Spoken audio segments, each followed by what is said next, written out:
Okay, we're live for a different approach today on the Data Value Show. So today I'm going to be presenting a presentation that I did at Data Day Texas, adaptive something I did at Big Data London, called it the Force Multiplier Effect. And yeah, I'm going to talk through that. So I hope you enjoy it. So there you go.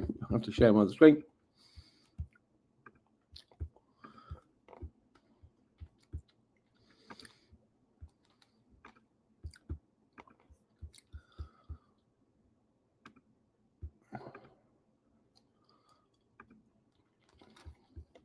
Okay. I'm like, hold on. Well, which one I'll share it? Sorry.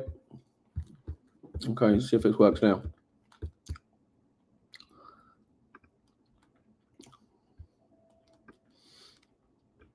I'm not doing very well here. Hold on. Okay, presenter mode. All right. Okay, so today on the Data Value Show, we're going to be talking about the Force Multiplier Effect. So let me go to the next slide. Okay. Yeah, I talk a lot about data architecture. I talk a lot about foundations, and I think by using this approach, you can get more efficiency out of your foundations, or more efficiency from your platform, providing a force multiplier effect for your delivery. So these are the standard slides. So if you're here, you probably know who I am. But anyway, Chris Tabb, CCO of LEIT Data, demystifying data value in the data world, and calling out BS where I see it has been my mission recently.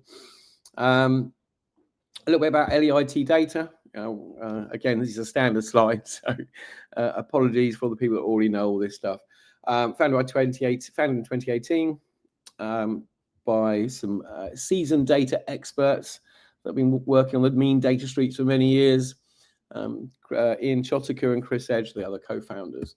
Yeah, we do believe that data is a critical asset, and it's been undervalued and poorly managed over the recent years, and it's hindering AI adoption.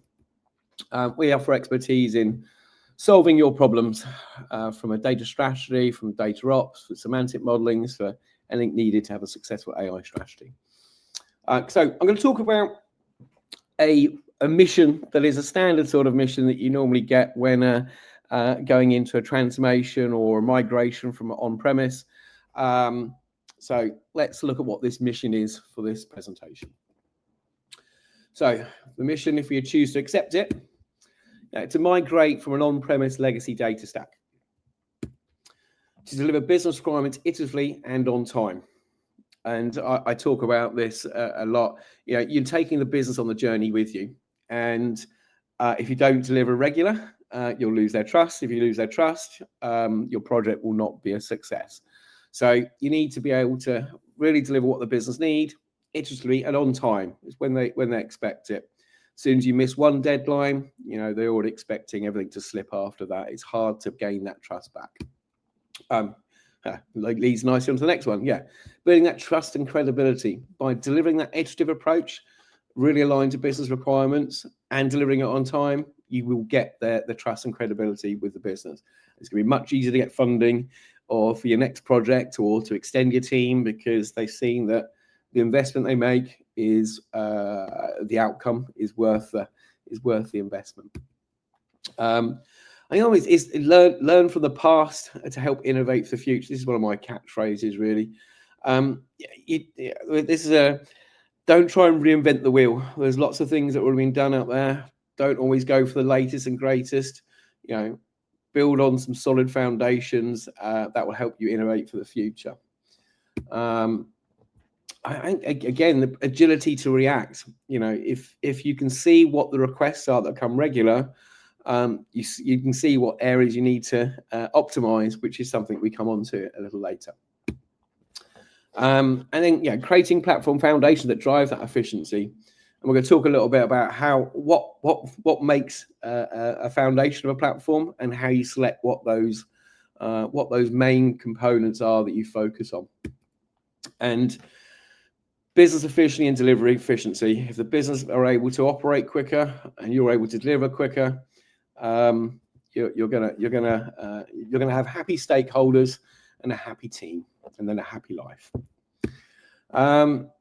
So what is a force multiplier? And it's a term that I've used quite a bit. I think Guy Adams used it talking about how data ops, but a force multiplier can come in many shapes. But it's something that actually helps with the effort put in.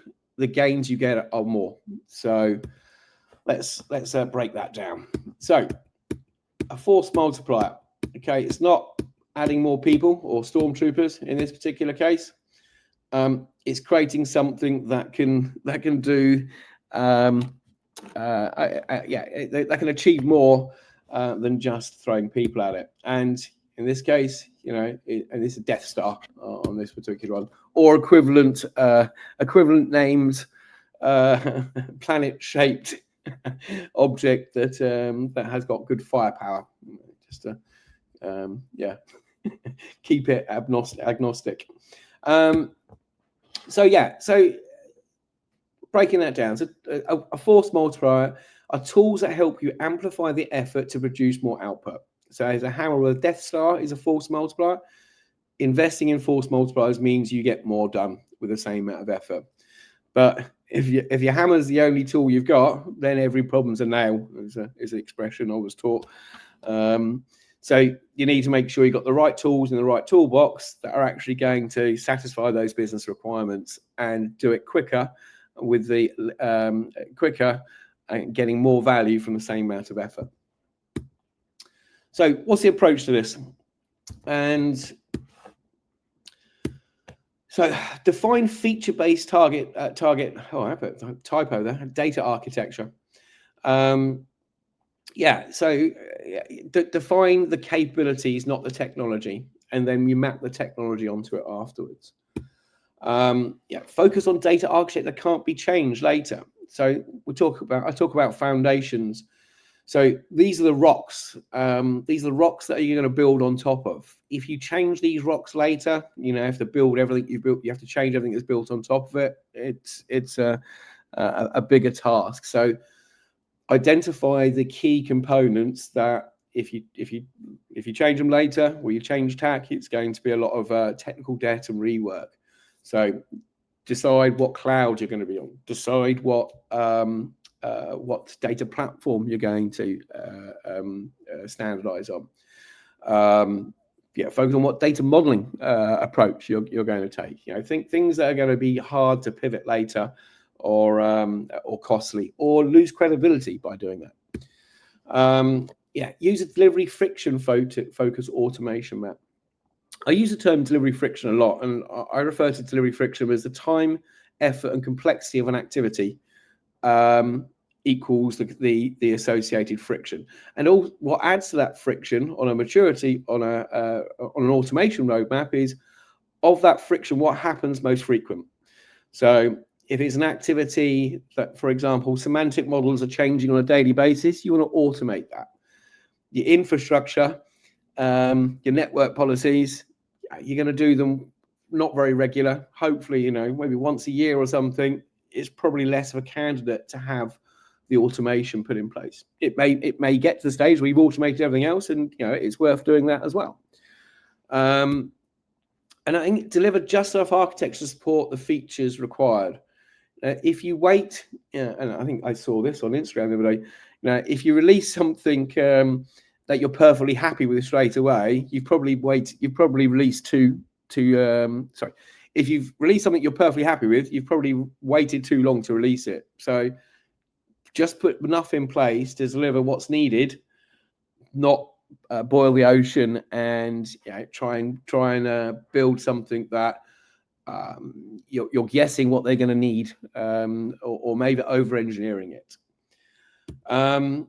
and I think only I've seen this as well, is just to deliver the right amount of quality model data to support a use case. So lots of people will go down the approach of, let's just bring it all in, bring it all into source. We'll model it here, and it's not very much. It's a very wide process rather than a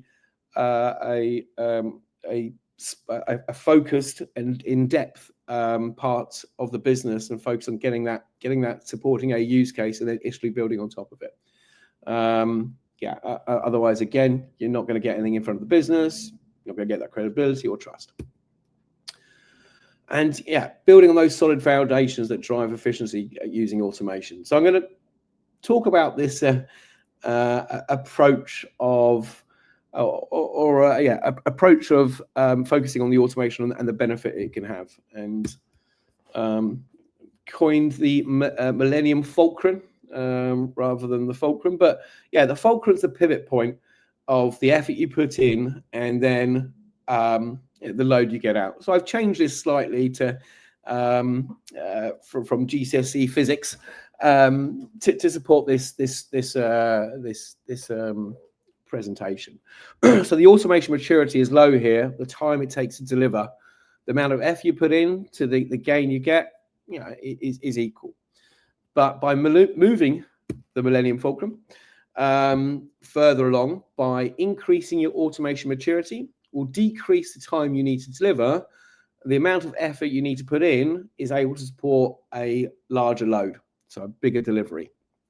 So, but where you focus that automation maturity should be on that friction-based approach and looking at what your team are doing, how much time it's taking them to do it, and what the effort would be to actually automate it. Because some things are just not worth automating.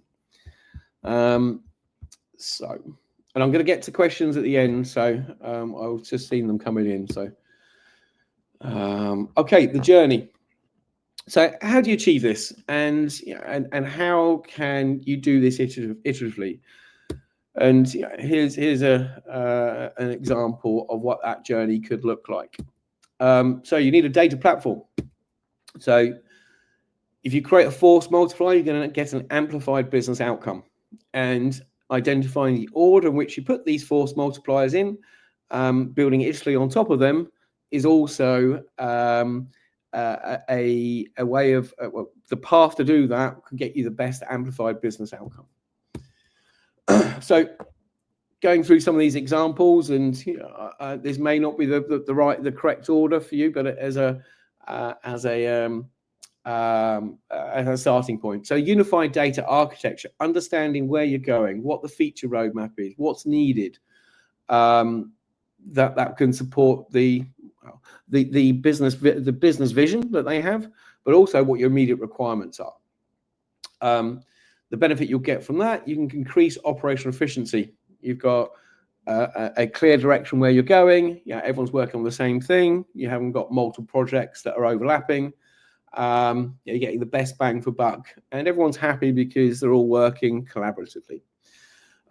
You put in some scalable cloud infrastructure, you'll get some cost efficiency and reduction, and that scalable cloud infrastructure will need to have the right guardrails in place, with all of the FinOps aspects of monitoring it, to make sure you can evidence any associated efficiency from any cost reduction.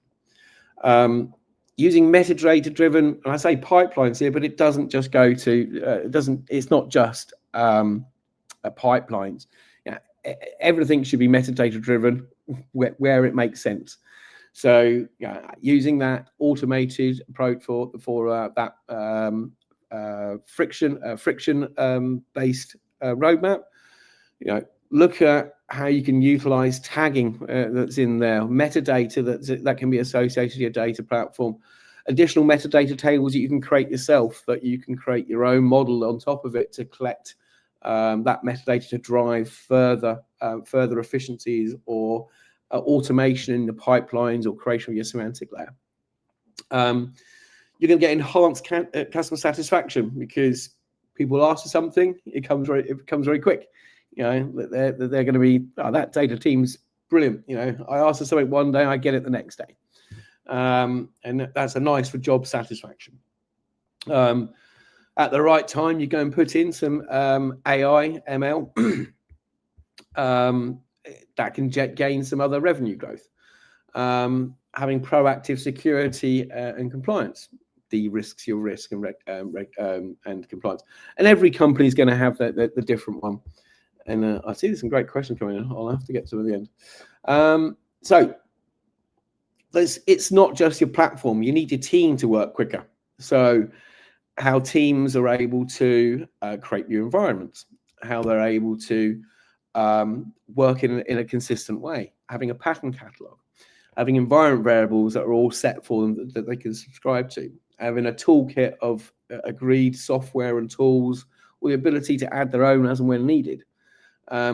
Documentation, everyone, I think it's getting a bit better now because you can automate creation of that. But yeah, having good documentation that can make your engineering team be more efficient. I've got some other examples there. The versions of Python that should be used, Python packages you use, linting or call it scaffolding as well for config, a decent IDE, local sandboxes. So all of these things can help your team work quicker and more efficient and more productive and probably happier. Everyone likes happy engineers. Enable your team to work at light speed. So the deliverables. And again, this looks very waterfall, and it isn't meant to be, but an example of the journey you'll be going on. You need to start with a vision and strategy. So that's something that does need to be done up front. You need business requirements. You may not need all the business requirements all up front, but you need enough to at least satisfy that first initial use case.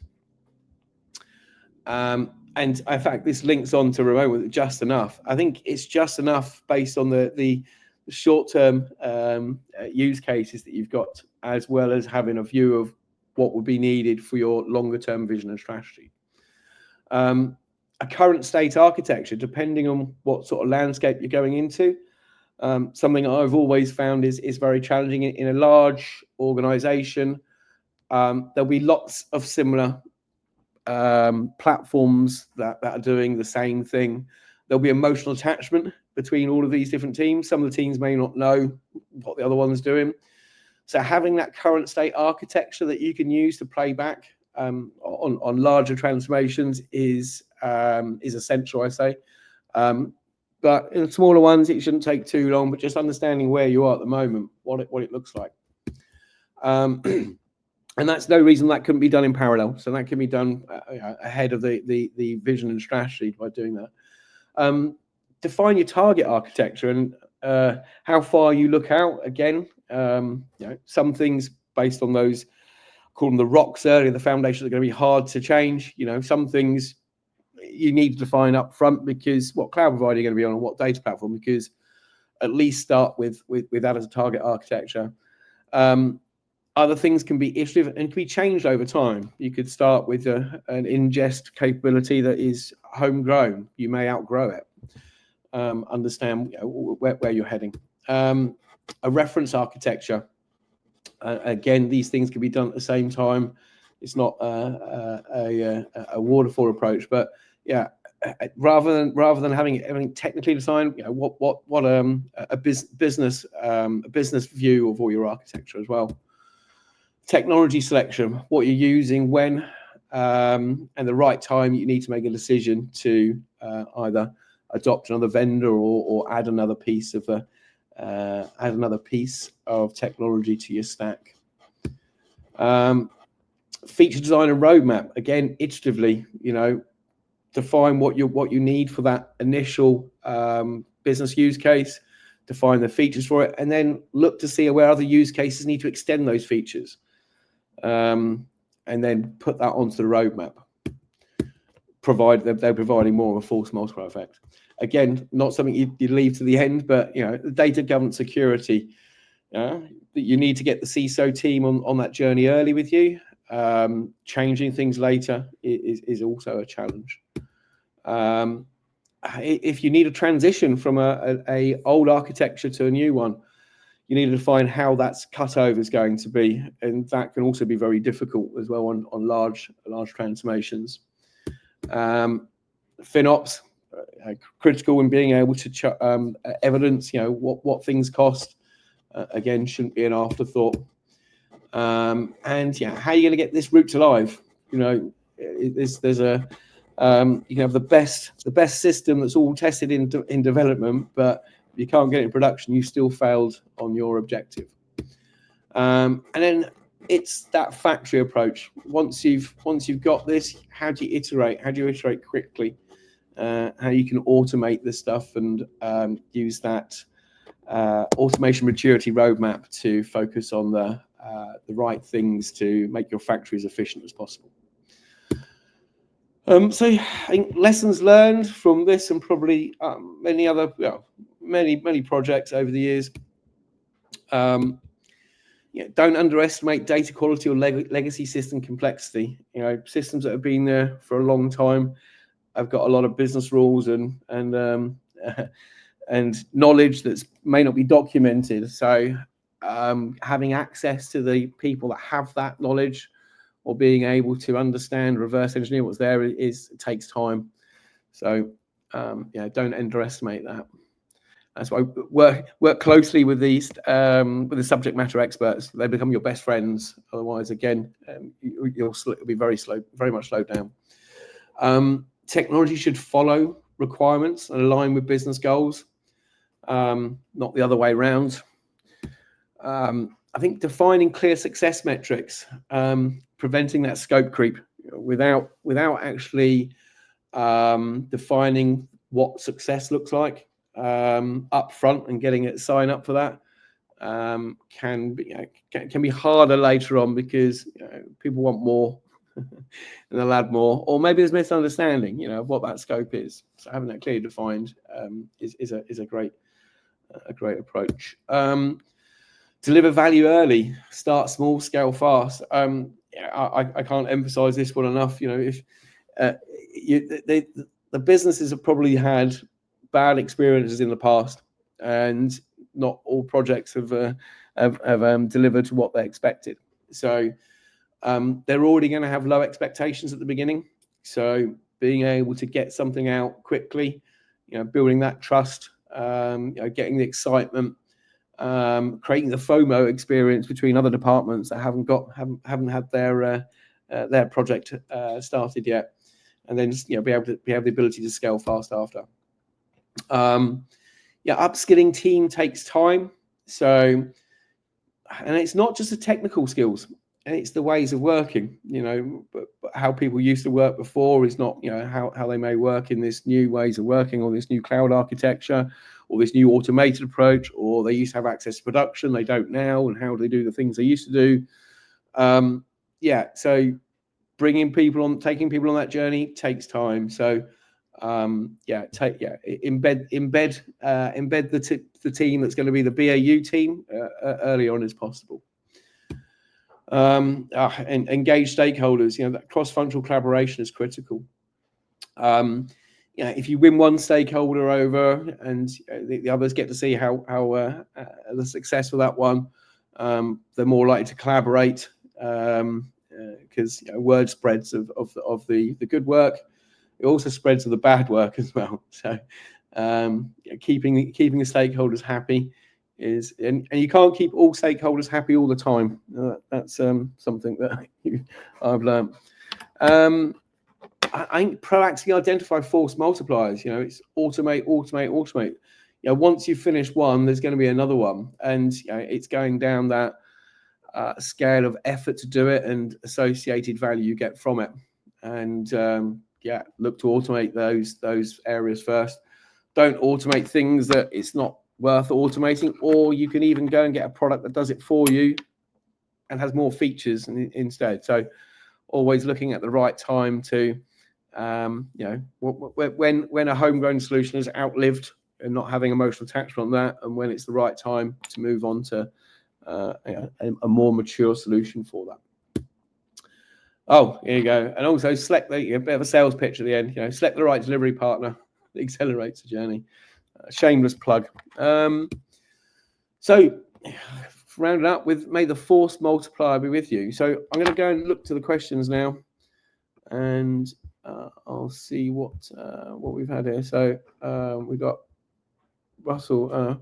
Yes, agree. Data foundations are critical for any data activity. Yeah, and having them agreed up front, so you know everyone knows where they're going. So there's something like one from Ramona. Hi, Ramona. Okay, so just enough. So yeah, so if JT is around, I know it depends. Just enough. It goes down to what the short-term objectives are and the long-term objectives. And for example, data quality checks. Okay, your first data mart you're building, it may not have to reconcile because it's not financial. Maybe it's for marketing, so it's indicative. So just enough data quality checks is probably okay for that particular one, knowing that later on you're going to have to build more in, or maybe from that initial piece you can learn what you need to build on top of to have a more mature data quality framework. So yeah, I think knowing what's needed for the use case you've got will help you identify what maturity level you'll need for each of the components of your platform to warrant just enough for that use case. Andrea, shout out to Andrea. So let's have a look. It's important to pay close attention to the design of the thermal exhaust ports. Oh yes, yes, it is on the Death Star very much. So they didn't address the security concerns that were raised on that particular defect, or it wasn't raised. So let's have a look. We've got another one from Ramona. How are you using the data flywheel to make those decisions? So I used it, so that friction approach I've used before, and if you define friction as a one being a low level, fully automated, so the lowest level of friction possible, so it's a 1. 5 meaning that you have to go and get approval from a board to go and have it. Maybe you need to create some documentation. So it's a high level of friction for that particular change or activity to happen. So that's one aspect. Then the other aspect is the frequency of change of that particular activity. And again, I use the analogy of further down the platform so network policies are very, very infrequent. Other like change your pipeline, change your reporting, change the models that are running on it, high frequency. So using the high frequency, the frequency of that particular change, as well as the complexity of that particular change, then you can say, okay, that is worth us putting automation in place to reduce the associated friction. So it's a bit of a, and everyone will have an opinion on this. And I think if you have a large architecture team, how I've done this is you get everyone around and you get them all to put the pros and cons out of these ones, effort associated to it, agreement on the amount of times it will have to happen, and then what the business benefit will get from it. From that exercise, you can probably get your candidates of which order of things you look to automate to provide that force multiplier effect. It will help you. Will define what that roadmap is. You can put a monetary value to it. You know, if it currently takes a team 3 days to provision an environment, and you can get it done in 30 minutes, you know how many times it's been done. You know how many team members it was. You can average what the cost is of it. So it can be a quick decision to say, okay, it's only cost me 5 development days to go and mean that every time I need this, it's half hour rather than 2 days. So that's one approach, but it does depend, Ramona, as well. So we've got some more. There we go. All right, yeah, damn, yeah, he's going to come soon. Don't worry, JT. I think I'm going to be. Oh, yeah, there's more coming in as well. I'm going to be preparing for Joe to join now. Anyway, I'm going to be pinging him.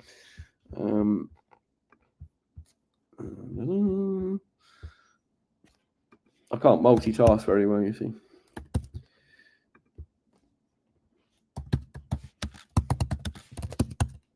This is where I need a wingman to be able to cover while doing these things. So let me see what other questions while we're oh my God, so shout out to Matthew. How you doing? Working analytics back, vice versa, data forward. Letting what the highest priority for measuring, reporting drive the modeling rather than what we're driving. Yeah, exactly. Yeah. Yeah, people do it the wrong way around, and we're focusing on what the big ticket item or the high value items are for the business is what's the main thing. And yeah, so yeah, I know he will come soon. Shout out to JT. Oh, okay. What's this one? What's this? I have some more questions on the F equals M. Can we address that another time? What was the F equals M times A? Force equals. I don't know what that is. Automation versus maturity, is it? I don't know. Anyway, Joe's come to save the day. Joe, welcome to the show. That's mass sense acceleration, by the way. Oh, okay. Thank you. I knew you needed some clever person to come here to have that. Is it cold there? You got a nice jumper on. It's cold. It's what is the temp right now? It's like, what does it say here? It's only 38 Fahrenheit. Oh, okay. That's right. That's right. So, well, thank you for the offer of coming on here, and it's great to have how the world changes go around. I used to gate crash yours, and now you ping me to say I'm going to come gate crash yours, and it wasn't that much of a gate crashing because you were technically invited. But so what's been on your mind recently, Joe? What's going down on the mean streets of data that you've been walking recently? Gosh, I don't even know. There's a lot of things, really. I think job market's interesting. I've been fielding a lot of questions on that. Like hiring, was literally just talking to somebody about the market for junior devs and data engineers and what that's like. AI is always fun to talk about or speculate about. Yeah, there's a lot going on in the world. I think no shortage of things to think about or rant about. How about yourself? So, it's been an interesting year this year so far with, and towards the end of last year with, companies being bought, acquisitions, acquisitions from the big players as well. You've had I don't know if it's officially gone through yet, but is it Red Panda being acquired by Snowflake now? Or it's did that go through?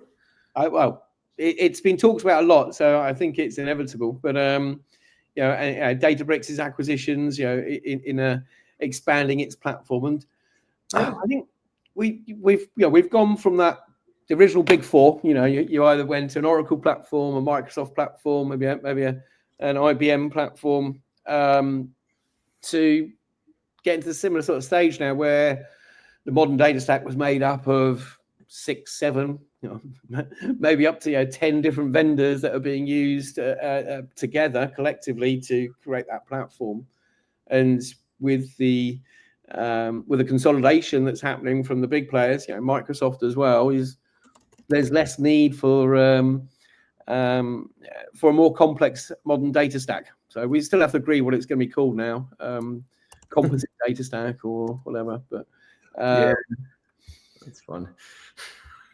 Consolidation's interesting one. So I think, but this is sort of the inevitability. This isn't the first time this has happened, and it certainly won't be the last. It's just capital expansion and contraction, the VC data stack. I mean, I think you can make a pretty strong argument that the modern data stack was sort of a manifestation of, VC stuff. But maybe that's kind of how it always is. I mean, whatever the new quote AI stack is, right? It's it's the big players all trying to jockey for positions and get the stack. But we're still early innings in the AI I think story right now, so we'll see what goes. Which is funny because I also think we're at the top of at least one hype bubble right now. We probably passed it actually, but that was probably LLMs, but now it's being replaced by agents, which is a new hype bubble. So I guess the trick is I guess just to come up with a new hype bubble every year and a half to keep the stories going. So yeah, exactly. So what's your view? What's the next? So how many logos do you think Matt Turk's going to have on his new landscape for the AI area? Is it? Do you think it's going to be now on A1 or A0 size paper? You have to print it just to see it now. I think it's... Yeah, I don't know. It's a good one because I mean you have a lot of zombie companies as well. Yeah. So I kind of wonder like who's around, who's not. That's always a big question. I mean, Wall Street Journal had a really good article, or it was Bloomberg actually. They had a good article the other day on zombie unicorns, and just how many of those there are right now, and it seems like a ton. And these were obviously companies that got lots of investment during ZERP. They were unicorns, and then all of a sudden, they probably aren't. That's just kind of how it is. But with the access to funding kind of drying up if you don't have an AI story, I'm very curious to see how many of the logos are still around. And there's it's not even unicorns, just all the smaller startups on this landscape too. That'll be fascinating. Because you could be alive by logo, but not by cash flow. So I think I was just making note. It's that lift versus runway, isn't it? It's okay, right? Well, what capacity have I got to get myself off the ground before the runway runs out? And it's interesting the recent hire of Fivetran for their new CFO. So he's got an IPO background. They've been changing their pricing model, and I think Paul Dudley did a post summarizing sort of where they are now. So they got a good amount of revenue in, and maybe that's the next one that will look to IPO. But there is an environment for now like challenger organizations or platforms. So the amount of investments needed to get a platform to a certain stage now, because the amount of development time that you needed, maybe some of the failures you had to do, the amount of money and debt that they have as a burden. Somewhat a newer players coming in now, being able to build things quicker, faster, cheaper, without that burden. So there's and it'll be interesting to see what happens too if the agent hype sort of takes off. As the narrative currently says, where I mean, Satya Nadella came out and basically said that SaaS applications are all but dead in the era of agentic AI. Because what's the point of an app in that case? It has no purpose. So I mean, that would be interesting. And I think it's a good time if you're going to do a startup. Like now is great. You have great tools. You can at least get to, I would say, like sufficient prototype stage. Obviously, as your code base gets more complex, a lot of AI code tools and LLMs it's not sufficient, but JT recommended Cursor as something I know he shouts about, and it shows how easy it is now, because I was even able to write some Python and write an integration the other day. So it must be easy. Yeah, it must be. Yeah, exactly. That's a good example. As I had Stephen McLeod on the show the other day, and he was moaning a lot actually. Well, we both were. But one of the things was the CRM systems and the fact that they haven't evolved over all of the years. And something we floated up there as well is, to your point, how easy it is to knock up certain applications now, and rather than buying a SaaS product, is how if you have your cost to Salesforce, for example, not picking as a Salesforce, is in the high millions, and you can actually understand what your business processes is nowadays. You can probably create something, a homegrown solution that can match that and reduce the associated costs you have to pay for these big SaaS players. So, do you see that as probably a route of the more homegrown applications coming up now? I think potentially if you're a smaller company, but I mean, there's a reason, you know, if you use Salesforce, as an example, there's the reason people still use it. Yeah. So yeah. Everyone uses it, so therefore it's kind of just, you know, the du jour. But even they're going more into agents as well. So Yeah. you know, whatever that looks like, they're pushing Agent Force pretty hard. But yeah, and I think it's, you know, I have a CRM in Notion right now that I use. Is that scalable to, you know, if I'm a $1 billion company, I guess it depends how many people I have. It could be, I don't know. But I mean, that's what I use for now because it works, and it would be easy to port to something else if I need to. Sure. But you know, I mean, so I mean, that's more of where I'm looking. Like, you know, if you could spin up your own CRM, but I always view that as, is that a competitive advantage to you as a company? Like, would Lead Data spin up their own CRM from scratch? No, of course not, right? It's like, it's a waste of time. No, I'm more thinking of like the larger players that now, you know, the cost, as the cost goes up, there'll be a point where they go, well, look, you know, for what we use it for, you know, we go for a homegrown solution. It's interesting because I know that one of the big tech vendors, who I won't name, but we were partners with them, and I know they used to have their own homegrown solution. This company is notorious for making homegrown solutions, and then I think they went to Salesforce. Yeah. So, because you're just like, this thing sucks pretty bad, and all the partners are complaining like this is quite terrible. So it just depends. I don't know. Like, how do you, you know, I'm actually, I'm gonna reverse the question. You know, now that I'm retired from consulting and services, I would like your take on this. How are you advising clients right now in a world where the you know, the vendor landscape is changing, it's consolidating, and So how are you going to market with this? So, and you know, I'll be careful with my response to some degree. Please do. Yeah. So putting the filters on site. So I think where the go-to position before was, you know, we'd go in with 3-4 vendors to go with, you know, these are the things to make your complete platform. I think that's reducing now, and that's because, you know, we're very much Snowflake focused. Snowflake's maturing. You know, its capability to the ingest is better than it ever has been. You know, it can the ability to do the tasks and the streams in it is getting better as well. The data quality aspects getting better as well in-house, you know, within it. So the orchestration or visibility of it, you know, it's not there yet. It's getting better. So I think there's less. We go for a less complex architecture now. There's more native to start with. Whereas before, you know, you'd go in and you'd have at least three or four pieces of the puzzle going in straight away. Yeah. So yeah, I think that's driven from the customer as well. So the customer doesn't want to engage with multiple vendors, and it slows things down. So yeah, so I think that's with the, you know, Microsoft is seeing the same thing with them. You know, you go all in, they're going all in with Microsoft. There's less of that, you know, mix and match approach if they've already gone for the full Azure stack. We don't see much Databricks. We don't really do that, but yeah. So I think it's becoming a simplified architecture now, and I think there's a resistance to have to go and pay for another product when you can actually use something native. Yeah.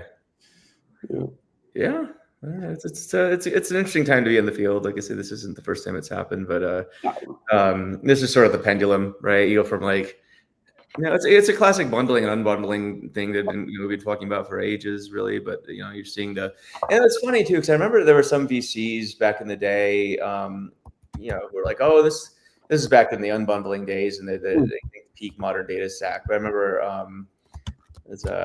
at a panel with some VCs, and they're like, "Oh, this never ends. This won't stop."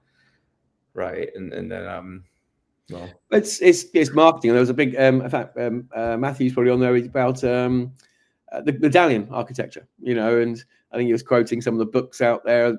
It is a marketing. It's a marketing. It's a marketing spin rather than an architecture change. So if someone had something that was called raw, curated, and presentation, oh no, we've got to change that. We've got to go medallion. What? I just renamed them for you instead. You know, So marketing and will always drive these things. And I suppose this is for us to call it out when we see it, and give the customer. Well, I think it is true. Like it is necessary for people to call these things out.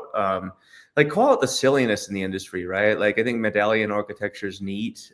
It's a convenient way of expressing what's kind of always been there in data warehousing. Yeah. I mean, if you look at Inman's original diagram, that's like literally what medallion architecture is. It's no different. And so, but you just have to, you're going to reinvent new things. And then to Bill's credit, he actually does, he wrote a book or two about lake houses with Snowflake. And I don't think, I think he's morally opposed to ELT, but that's another issue. But, apart from that, it's essentially the same concept, really. Yeah. Right? You're staging your operational data. You're turning it into a data warehouse, and then you have data marts, which is now your gold layer. So it's you have a platinum too, like how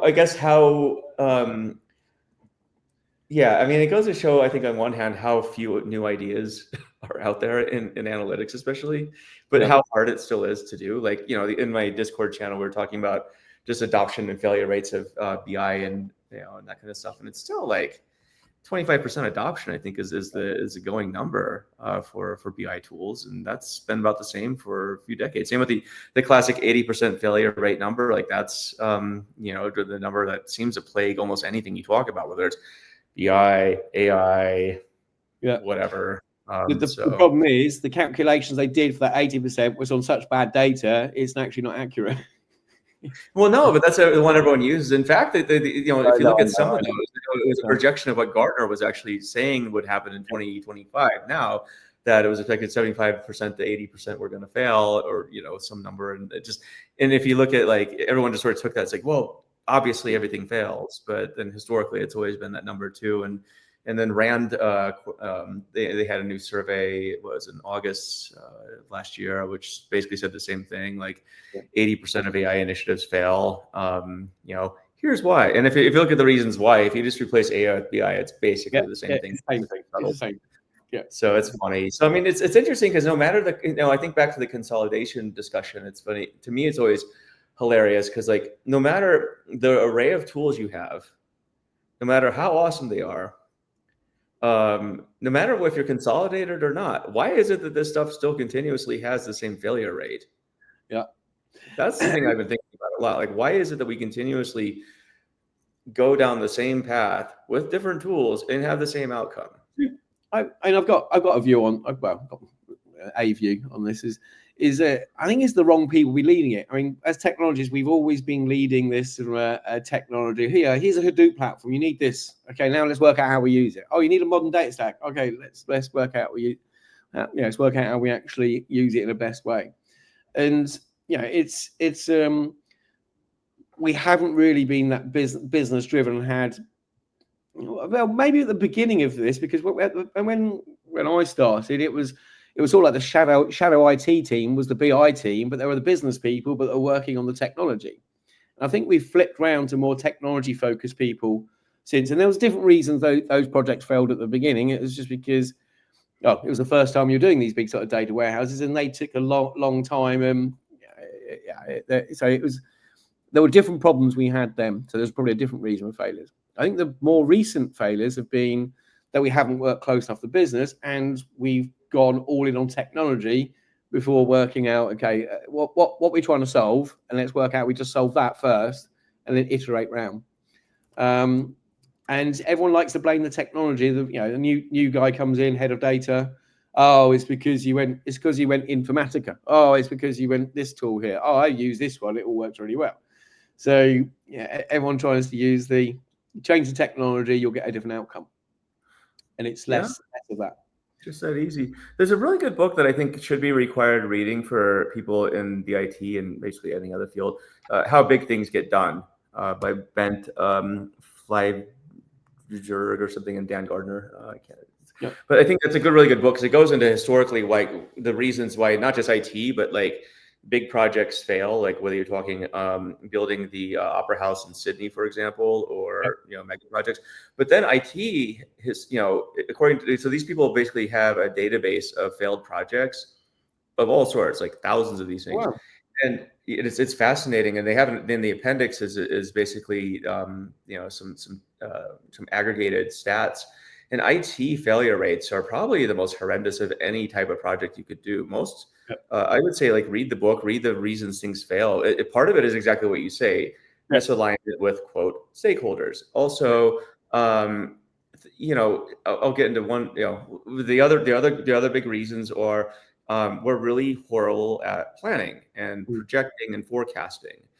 And this gets into something else where sometimes failure is actually, that's a feature, not a bug. Yep. You want things to go slow, so that keeps your budget going.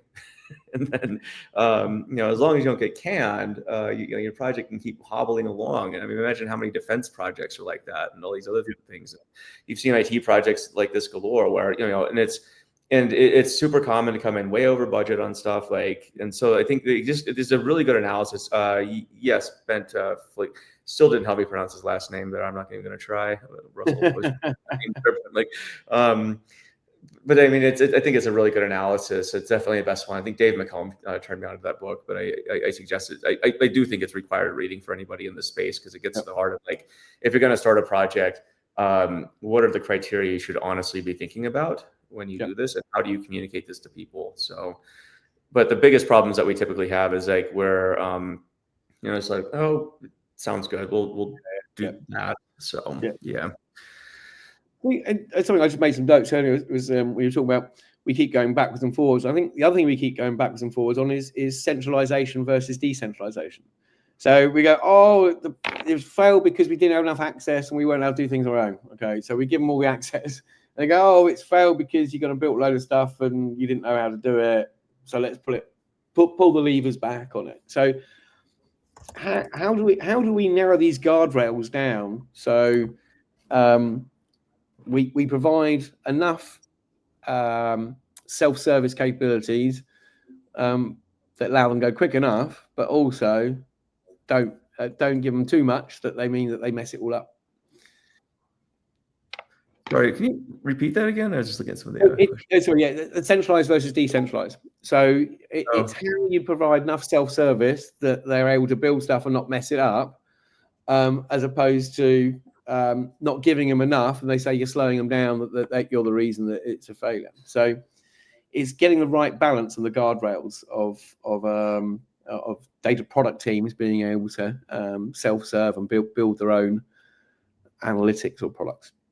Yeah, I don't know. I think that's, at least in my opinion and experience, that's definitely a case-by-case basis. A lot of it depends on communication, organizational patterns in the company, and you sort of work backwards from there. Classic Conway's, among other things, right? But it's, so I did litmus tests is really if microservices can work, and you probably have a chance of doing some version of self-service. But if it can't, right, if everything has to go through a centralized team, then I think that would be antithetical to the self-service notion. So in that case, self-service would just basically be a nice, like, sort of, I guess, passive aggressive middle finger to everybody. Like, well, here's your data. Have a nice day. Yeah. You got it now. So like a Dust Till Dawn when the band goes, you go, have your data. I don't know the reference, but it sounds fun.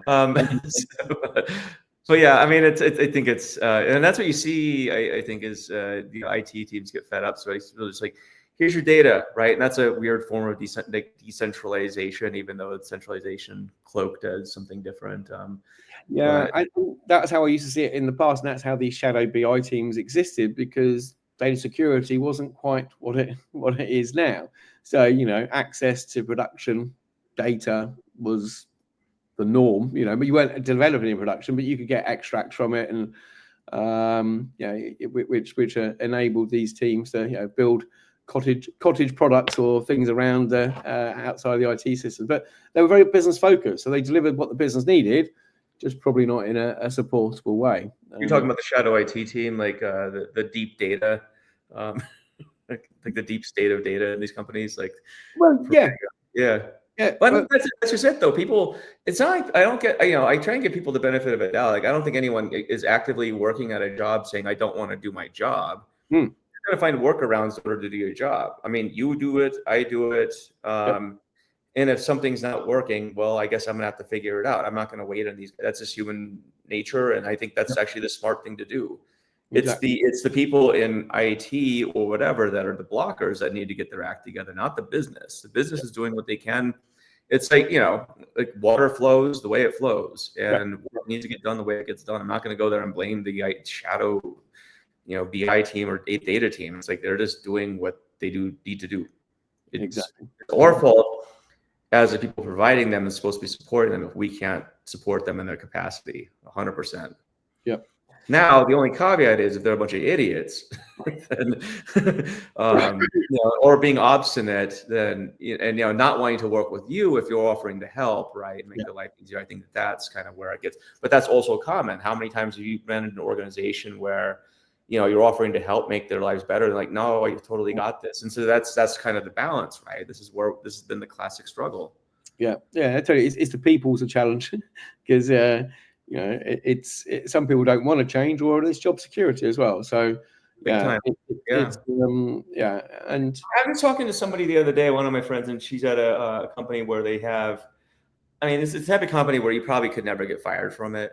And so you just have these silos that have developed over time. You have like the legacy BI team, you have the new BI team she's on. The legacy BI team doesn't want to know anything about the new stuff because they have no incentive. And now they have a leader in there who's like, well, these two teams is stupid. Like, let's either integrate things. And by the way, old BI team, if you don't want to start getting on board with stuff, you can go find somewhere else to go work. So then that's kind of how you're going to have to break that stalemate. Yeah, I've been in a situation where we had the big data teams, the Hadoop team, you have the Teradata team, and then you had the new cloud platform target architecture, and there was very little desire for collaboration between either teams because the people working on Teradata, that's what their skills were. They want to keep Teradata. So any new projects, they try and still push it down that particular route. So it's navigating that adds to the cost and the failure rates of projects, of resistance of change, resistance of the team. Well, and I think that's a cultural thing, is if you're able to provide that reassurance to the team that they're part of that journey, they're going to get all cross-trained and they're going to be part of that, they'd be more likely to be happy to be on the journey and more collaborative. So. Yep. Yeah. So we got only a couple of minutes left. So what's going on with Nerd Herd? There's still a bit of a shout out to your Nerd Herd. Yeah, Nerd Herd. It's a new project that I've been. I guess I kind of did a very whispered announcement of it. You'll find out more really soon. There's a bit of a cryptic blurb on nerdherd.io that you can go look at. But really, I feel like the content publishing, media and education space and data and AI, I think there's a lot of room for, I think doing a lot of new things, right? And so, I would say stay tuned. It's about giving, authors and creators really the best platform and a support group to do their best work. It's about providing, especially in this age of like AI generated slop and just, I would say just really bad content in books. This is the way that I think we're going to get back to a semblance of, a sense of purpose and ideas that really help push the industry forward. So that's one of the goals of Nerd Herd, is really, be that, that next generation of houses that really helps push, or the industry forward in terms of its knowledge and skills and thoughts. So, and you have good stickers as well. Very good stickers. Yeah, great stickers. We're really just a sticker company, actually. And so, more merch will be coming out on that. But no, I think it's a great time. I think that, the incumbents in the field, I'm not going to name names, but they've gotten lazy. And it's time for a shakeup. Yep. Good. So. A good cause. So, and now as like another shameless plug, where are you going to be speaking soon? Where's your This week, actually, before we get to the big one, I'm going to be in San Francisco on the 20th at Data Dates. So that's cool. Fivetran DBT ThoughtSpot and Monte Carlo. Shout out to them. Great event. I'll just be hosting a little get together there, giving a talk, and it's basically just a chance for you to meet other nerds in San Francisco. But the fun one, well, that's fun too. That's actually going to be really fun. But the one you want me to talk about is Winter Data Conference. WDC. But we changed the name, and it's going to be a lot of fun. So what is it? LMZ, I think it's called. Exactly, LMZ. Yeah, I can never spell it correctly, but near Salzburg. Yeah, it's in the Austrian Alps. Lovely place, and it's going to be great. So if you happen to be in the area, I would say come check it out. The thing I like about this and the prior skid events is it's a really fun time to hang out with your fellow nerds in like just probably the most stunningly beautiful areas in the world. And just get away from a lot of the hubbub, right? And let's go have some fun in the mountains, go ski, go snowboard, get some dinner, get some drinks. It'd be a lot of fun. So looking forward to it. Nice plug. Thank you very much. And thanks for reading from the script. The legend Chris Tab has been hosting this event for a long time, and shout out to Carl Evo in the comments for helping facilitate something that's in Austria this time, where we're all from. Yeah. We're having a cult following now, should we say? Yeah. Well, available too, by the way. I think Joe 50 will get you 50% off a pass. He will do. We'll hook you up. Yeah. But get in quick. I think there's only about 10 spaces left. So there you go. So we've only probably about 2 people left listening. I don't know, but I don't know. I haven't checked. I'm not looking on the other screen. Cool. Well, I won't keep you anymore, Joe. Thank you very much for the sort of invited, uninvited, sort of crashing, semi-crashing, sort of just coming on and chatting. I appreciate it. I'm very grateful. Crashed my show one time too, so that was fun. Yeah, exactly. Well, yeah, thanks for coming on it. And I'll see you in a couple of weeks, but I'll probably speak to you before. So thanks everyone for tuning in, and thanks Joe for joining. Stay nerdy. That's the end sort of like. Stay nerdy. All right, I'll end this one on that. That's it.